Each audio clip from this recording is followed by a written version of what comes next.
Hey guys, welcome to another episode of the World Football Summit podcast. I'm your host, Jaime, CMO at World Football Summit. Optimizing player performance should be at the top of any football team's agenda, but is it? This was the question that 11 industry experts asked themselves during a workshop in World Football Summit Europe in Sevilla, which was led by today's guest. Ismael Fernández is co-founder of ThermoHuman, who are pioneers in thermography software. And with him, we go into detail about the 5 main topics that were covered during the session. First, competition requirements. In other words, how can you balance the need for training and recovery versus the pressure to play more games that drive greater revenue? Second, the role of technology in creating an appropriate training regime and how too much of it can actually lead to a lack of focus. Third, the always controversial training frequency. Fourth, the athlete's role in the equation, especially given that every day that passes, they are more empowered to take control of their own data. Player versus organization alignment. In fact, we have published a special report in collaboration with ThermoHuman summarizing the conversation around these 5 topics. You can download it now at the World Football Summit website, and we will include the link in the show notes. Also, guys, remember, tickets are now available for WFS Europe 2023. If you purchase your ticket today, you can benefit from our early bird offer, in which all tickets enjoy a 25% discount. Oh, and if you're a student, be sure to check out our special rates just for you, which hopefully can make it easier for you to join us. Head over to www.worldfootballsummit.com. Again, that's www.worldfootballsummit.com and submit your request to buy your ticket. And with that, on to our conversation with Ismael Fernández from ThermoHuman.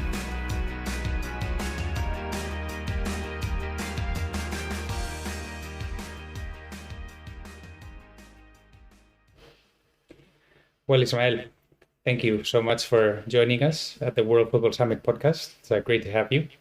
Thank you, Jaime. My pleasure. Thank you very much. So, Ismael, before we go into a very interesting conversation that I think we're going to have is, I don't know if you can introduce yourself to the audience, maybe what you do, and I guess, I'm curious, why is it that you do what you do? So basically, as a background, I am a sports scientist. So I did a lot of different things, probably as a lot of people that are listening to the podcast, but I consider myself more like a sports scientist. And indeed, I did my PhD on the topic where we set up the company and the project about thermography. So actually, I have different specialties, but the most important one is linked to sport science and more particularly to thermography, which is the technology we are using.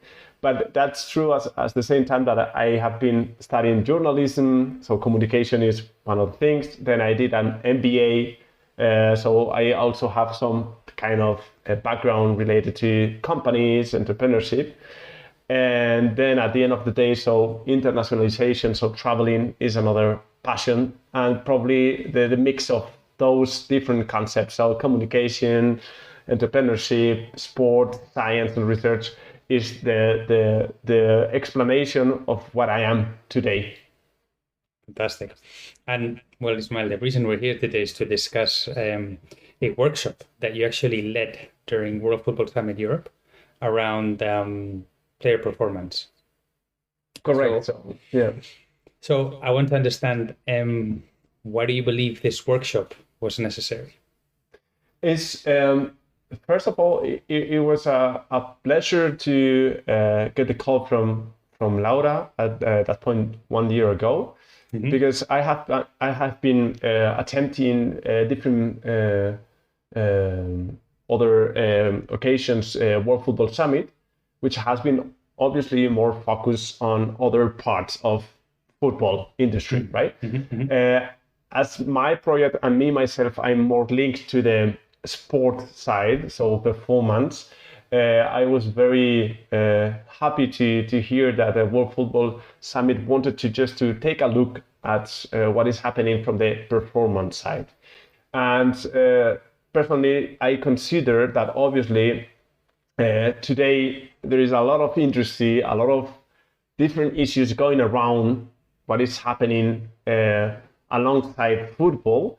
And I think that it is very important not to avoid or just not to ignore what is happening, not just directly on the pitch, but what is happening to the players, which are, or who are at the end of the day, who are, in other words, making the industry work, because obviously they are the workers and the people that are making that possible. So that's why I understood that it was very important, besides another very important issues, to face the challenges and the problems that we're facing nowadays regarding the performance and the players. Exactly, and to your point, I fully agree that everything starts with the players and optimizing their performance, and that actually then leads to the momentum that the industry creates. So, and it's important to control what happens off the pitch as well, because it's going to enable them to perform on the pitch. So it's a key element there. So the report goes into 5, let's say, areas, and we're going to touch briefly upon each of them. Now, I do want to tell the audience that, as I mentioned in the intro, they can download the full report on the website, and you'll find the link in the show notes. So the first topic that the report covers talks about competition requirements, and in particular, there was a question that said that how do commercial interests endanger the performance and even the health of the players? Now, the question that I get from that, or at least that I think of, is, isn't that actually bad for the industry from a commercial perspective as well? Meaning, if the player doesn't perform, the game is not going to sell. What do you think about that? In my opinion, and that's why I put this topic at the very first place, is probably one of the most concerning challenges. Yeah, and it's like the elephant inside the room. Yeah, it's like everyone knows that if we have more competition, more travel, more stress and pressure, it is normal that we find more injuries and we can enjoy less the people we are watching, right? And actually, it seems that no one cares, or at least in general, we are ignoring that. And that's why at the end of the day, what the industry should potentially take care is of their assets, and their assets are the players. Yeah. So during the conversation in the workshop, we were discussing that, because obviously, on the other hand, we have better knowledge of the physiological status of the players, the methods that we use, the technologies that we implement.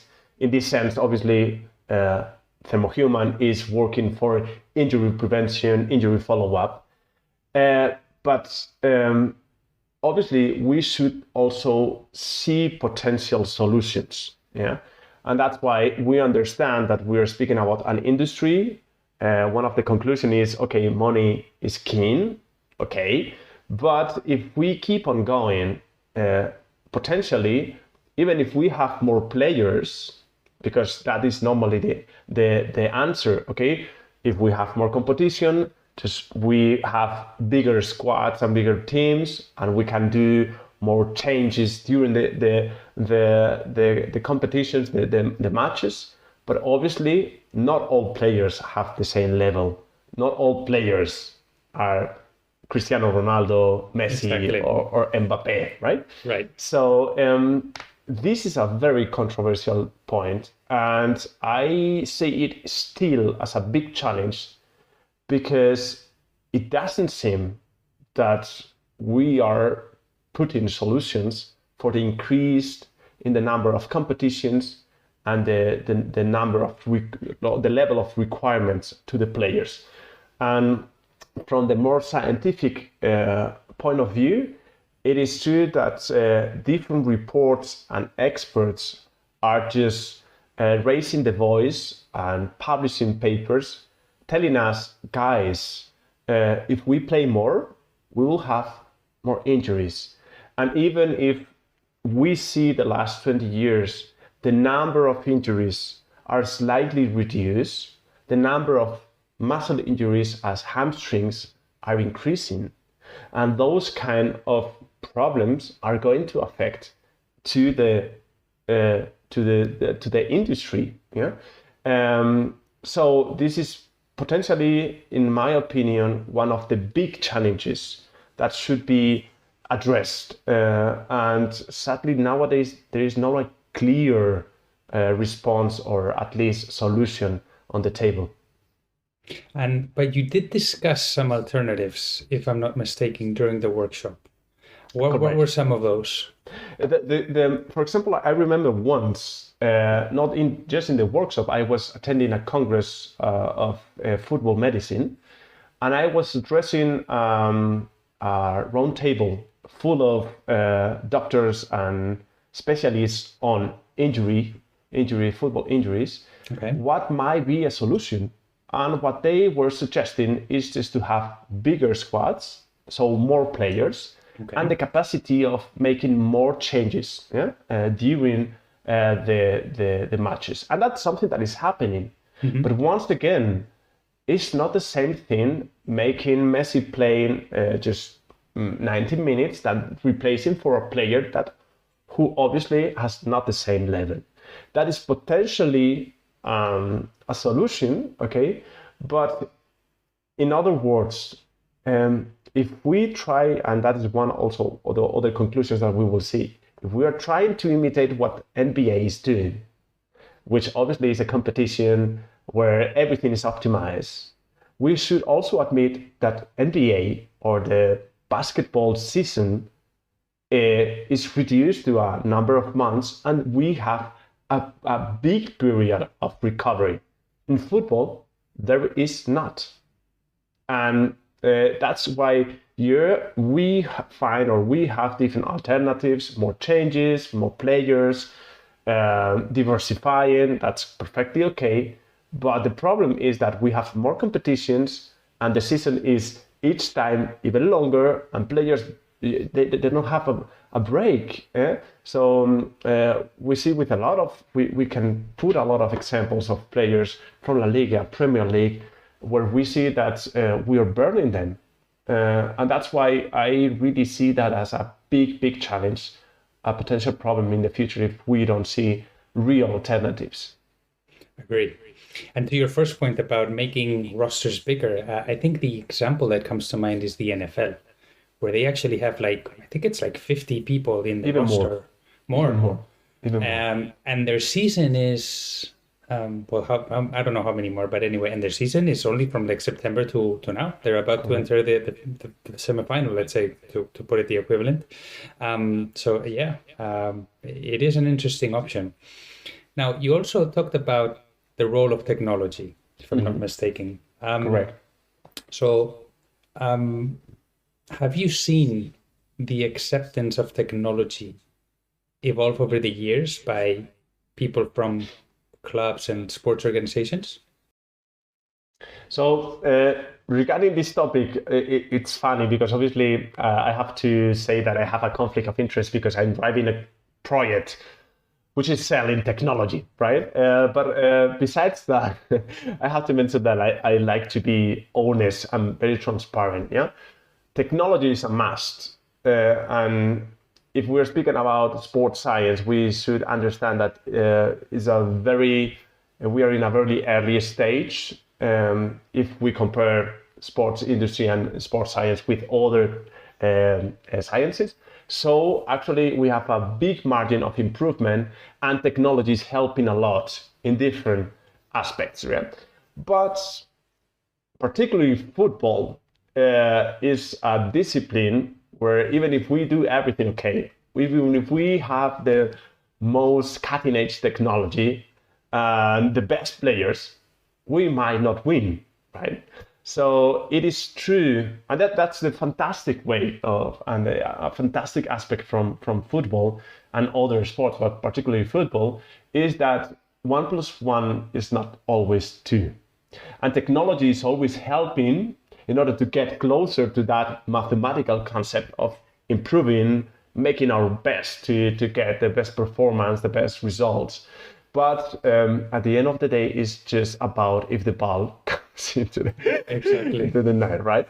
And what is fascinating is that obviously not all the best is always performing at the best. Yeah? So that's the particularly controversial point where there are a lot of people supporting traditional ways of approaching football, from performance, from management, from a lot of different aspects that are also working.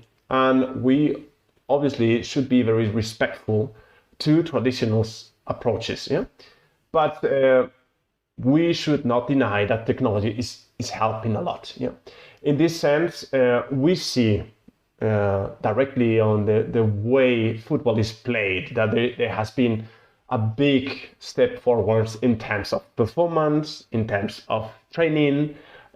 Football players nowadays are more athletes than 20 or 30 or 40 years ago. Yeah, but it doesn't mean that all teams and all players should agree or should follow the path that the technology is leading, right? And we see that obviously on the way different teams are approaching the challenges of how we should adapt ourselves as an organization to the new era of technology, training methods, fan engagement, stadiums, and all the new things that we can see on the table, right? So at the end of the day, what we find is obviously professionals, I'm speaking about the people working around, coaches, strength and conditioning trainers, physiotherapists, medical doctors, the players, yeah, and the institutions that are more open to technology because they know that that might help them to be a better professional, okay? And then on the other hand, we have institutions, professionals, players that are very comfortable doing what they have been doing for the last 20, 30 years, okay? In that sense, I think that both approaches are okay because no one has a 1% certain or are completely sure that using technology is going to mean 100% that they are going to be better. Yeah, and again, we obviously, my side, my personal opinion is technology is a must. But football is a discipline where 1+1 doesn't mean 2. Exactly, and it's good because you actually answered one of my questions now. But I guess another controversial question comes up to mind, which is, do you think technology will ever replace humans? Absolutely not. I'm specialized in thermography. One of the big slogans we repeat is so injury prevention, injury follow-up. But that being said, I always ask people we are training or we are working with, do you think that thermography, the technology, is preventing injuries? And obviously the tendency might be to answer directly, yes, of course. And the correct answer is no, absolutely no. Why? Because who is preventing is the professional. And at the end of the day, projects like the one I'm leading are just trying to help professionals to do a better job, to have better information, to make better decisions, but without a sports scientist, a strength and conditioning coach, a physiotherapist, a rehab trainer, a medical doctor that is able to understand the whole picture and so not just the thermography information, but all the information that they are gathering is not possible to prevent injuries, improve performance, and make a better results or get better results in general. Yeah? So technology is just helping in the process, but the process is, if not totally, mainly based on people. Technology at the end of the day is a resource. And while it can help analyze tons of data, so far at least it cannot understand context. And that is also a big key of making decisions regarding player performance. I agree. There's a third element that the report discusses, which is training and the amount of time spent training versus the amount of games played. And now this obviously creates tension between, let's say, the performance side and the commercial side, because obviously more games imply more commercial revenues, no? What is your take on this debate? What is the optimal balance of training versus competitive games? It's true that as a sport scientist, or at least someone who is related to the field of sports, football is always very controversial, because people or professionals dedicated to the high performance in general are always looking at football as this discipline where it is not necessary to train 8 hours a day to get the best performance. Yeah, and that's why there is a lot of people, or at least it's not a big topic, but we have been always discussing if increasing or modifying the way we train in football might entail a better performance. Yeah. And actually, again, based on the statement on 1 + 1 is not always 2, yeah, makes that people training less are performing better. Yeah? So obviously, there are professionals thinking that we have a margin to improve the training methods, and improving the training methods doesn't mean necessarily to be more, being more hours on the pitch, yeah, but maybe be more optimized. And there is another point that we have already mentioned, and is about the competition requirements and the lack of recovery time, which makes that recovery is now one of the big priorities. Because I don't know if you have heard about nowadays the training is competition. Okay. So the current schedule in football makes that during the preseason we have enough time to train, but when teams are playing each 3 days, basically what happens in between is mainly recovery. There is no place to train properly. Yeah. So actually, that's why we might think that we could modify or improve the training methods, but the competition requirements are forcing us to think more on how can I recover my players, because I don't have enough time to train properly, and obviously invest more time and resources during, obviously I'm speaking during the season with different competitions running, travels and this kind of requirements. And based on your experience, and I don't know if you know this or not, but what do players prefer? More training? It says it all. no, come on. Obviously, you find differences and players that like one option and the other one. Me myself, I obviously I have been playing very bad, but playing and training football for a lot of years. But normally, let's say that the normal profile of player is an let's say sport professional that prefer to be not on the pitch or training for 8 hours, right? But again, as we were mentioning, football is evolving. We see now players more. It is necessary to be an athlete. Yeah. So I mean, it's necessary to have a physical condition which with absolutely exceptional, or if not exceptional, very good conditions.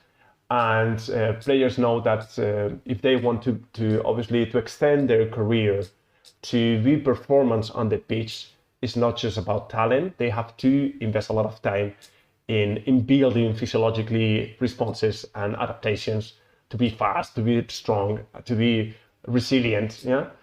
But obviously, if you ask them, they prefer to to have more free time. And again, it comes also to the point where recovery is a must. Yeah. Again, I think that in that point, the competition requirements is influencing a lot the way we could think about improving training methods. Okay. And this, I guess, ties with the fourth aspect that you touched upon during the workshop, which is the role of the player. Now, we were talking about technology before. Does the rollout of technology open the door to more player empowerment in terms of the training regime they can follow? During the workshop, we see this point from another perspective. Okay. So actually, what I wanted to discuss is something that we can see clearly in the United States and disciplines like the American football and NFL, NBA, where what we have seen in the last years is that players are empowered. There are companies, that are even more important than the team. And in this sense, as it happens in a lot of different aspects in the USA, we see legal consequences. So I'm speaking about not just the issue that players are growing in power, they have more resources, they care about themselves regarding external physiotherapists, external nutritionists, external strength and conditioning coaches, but also regarding how they manage their image, their rights, and their information.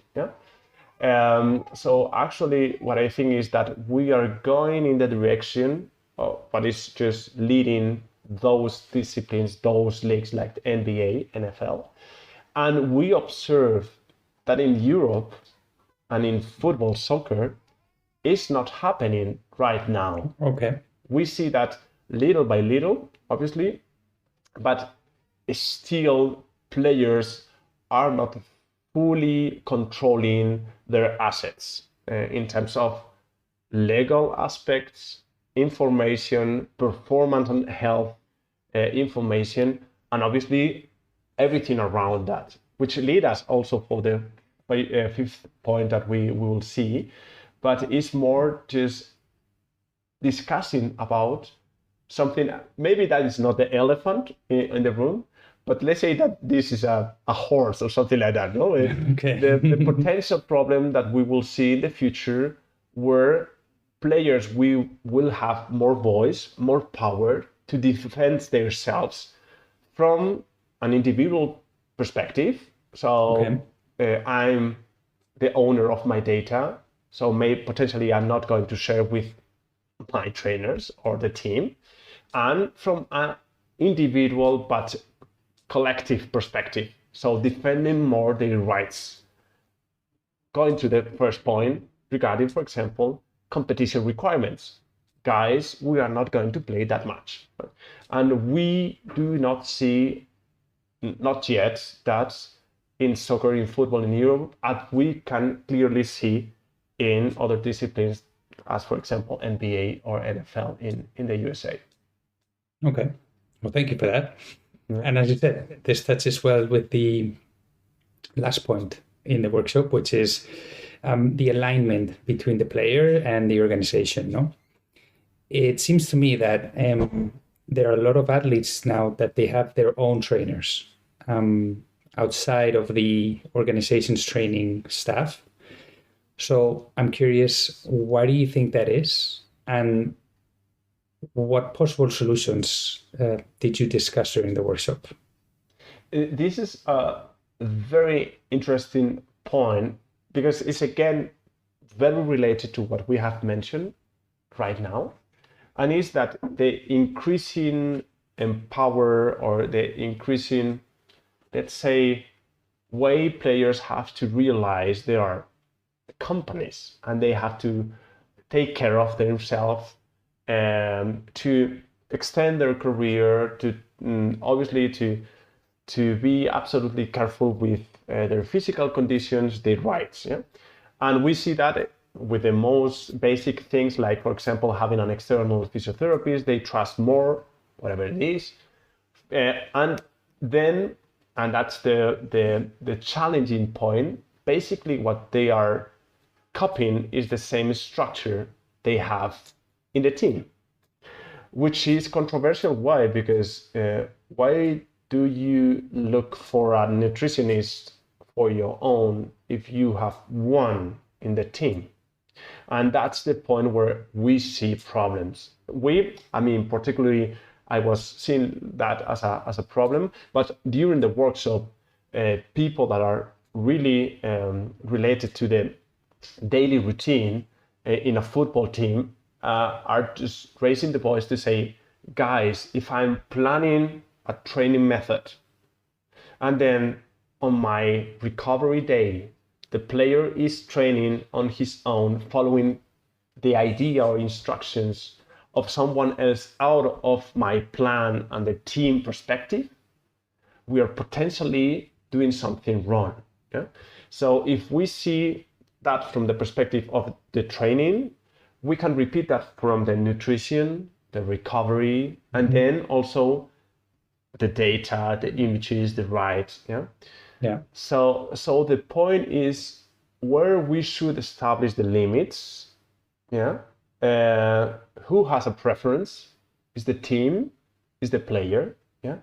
And then during the workshop, we will discussing about potential solutions of creating profiles that nowadays they don't exist, and we are speaking kind of maybe a coordinator. Yeah.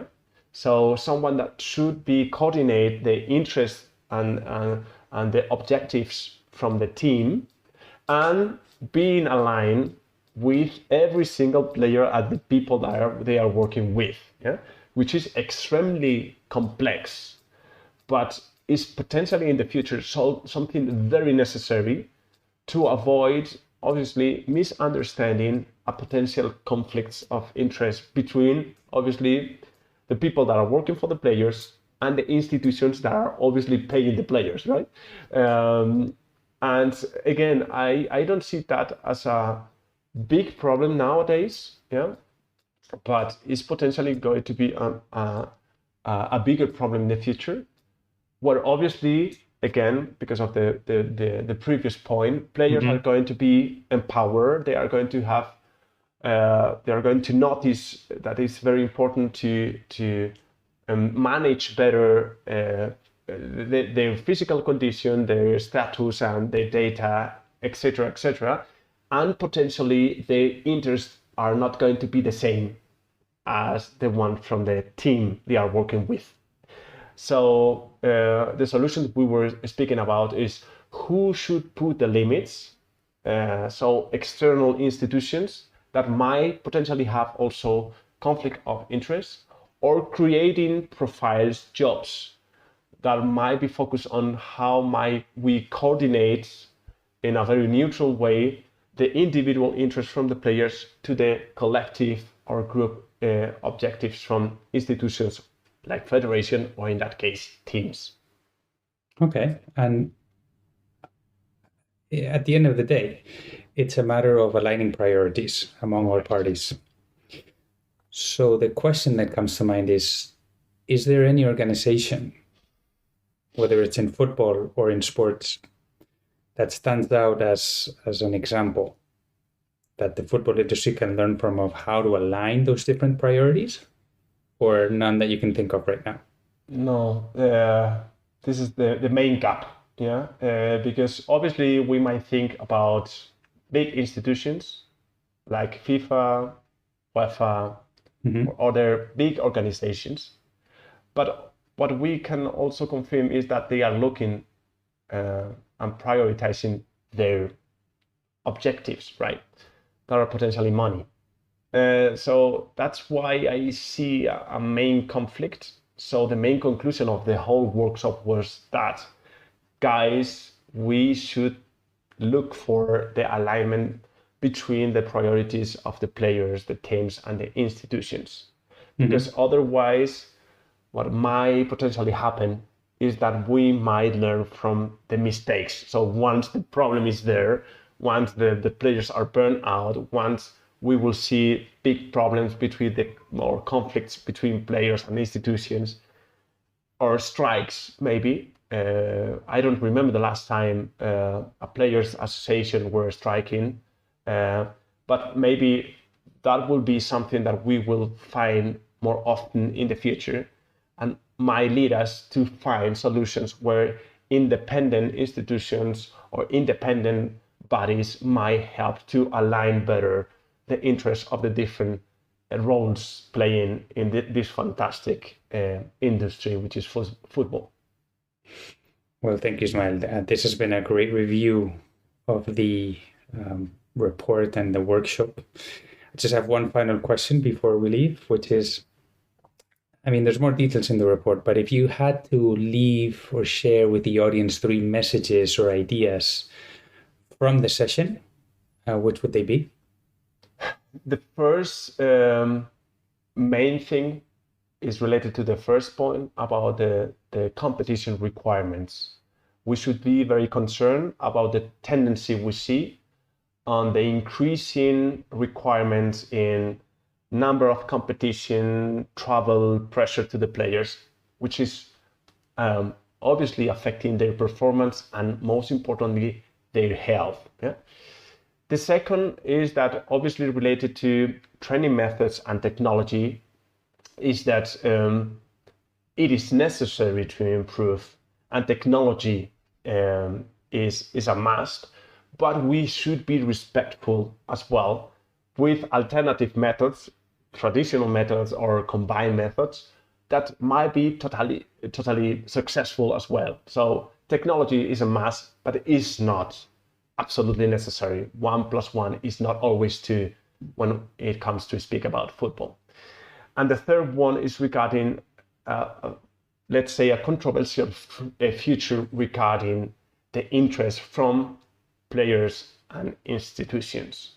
So we should be aware of the importance of aligning the interests of the different people involved in this industry, so we can potentially avoid problems regarding legal interest, performance interest, health interest that might lead the industry to a bad scenario.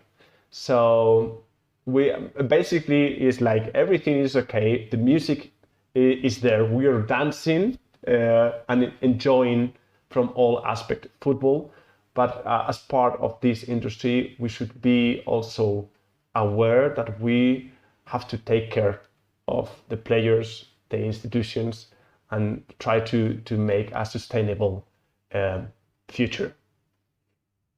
Well, Ismael, thank you for that, and thank you for this conversation because it's been amazing. It is true I'm biased because this is a topic that, even though I'm not an expert, it's something that I could listen to for hours and hours. Before we go, Ismael, where can people learn more about you and more about the work that you do with ThermoHuman? So obviously we have a web page, thermohuman.com, and we are present also in different social networks. Me personally, you can find me as well in different social networks as LinkedIn. But obviously, I think that the most interesting thing is what we are doing from a research perspective. So trying to bring a little bit more light on how can we use specifically what we do about temperature. We are measuring skin temperature from players before training and competition, and how these results are somehow helping us to improve performance, detect injuries before it happens.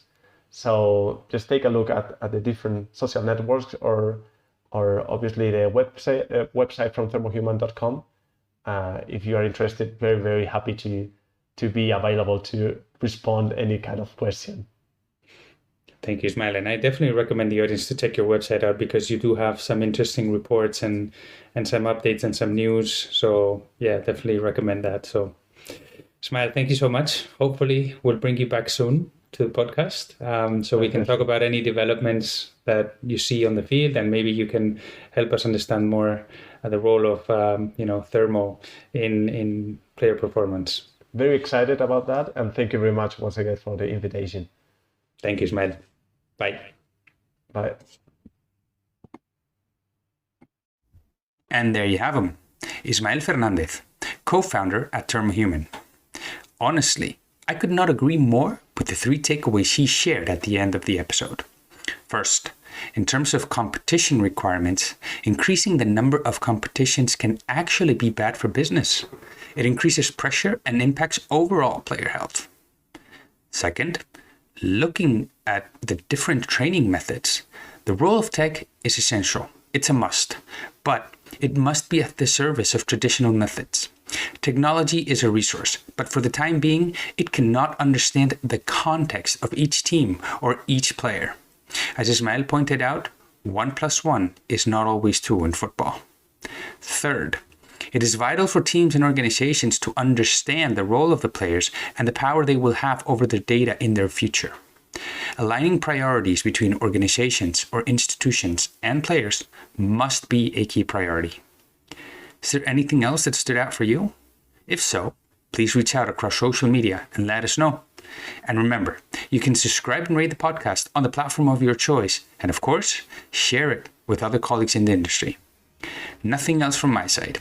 Thank you for tuning into this episode of the World Football Summit podcast. Have a great rest of your day, and we hope to see you next time.